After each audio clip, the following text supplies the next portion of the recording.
Директорот на Македонскиот центар за меѓусебна соработка Сашо Клековски, кој долги години се занимава со верската разлика, смета дека недостатокот од јавна расправа за одлуката за изградба на црква е една од причините за завчерашното насилство.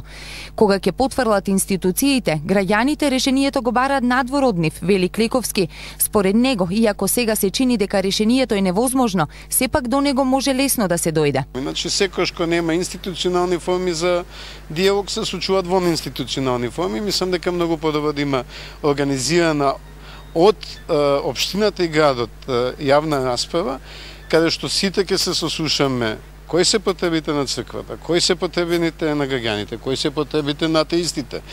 И во состојба на едно искажување на сите интереси, мислам дека повторно може да се дојде до заеднички став, без насилство, без меѓусебна стигматизација, повици на линчови или слични работи, бидејќи ние сите имаме своји вери и уверувања.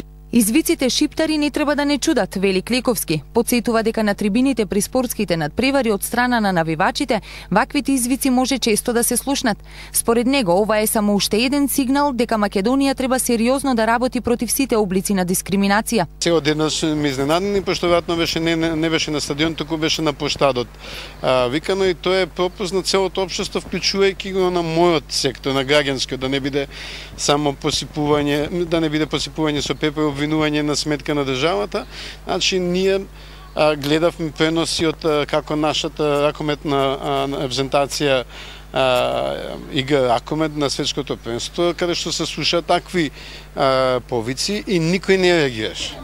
До инцидентите на плоштадот Македонија завчера дојде кога група студенти протестираа против архитектонското решение за изградба на црква на тоа место и се судрија со група граѓани кои себеси се нарекоа вистински христијани.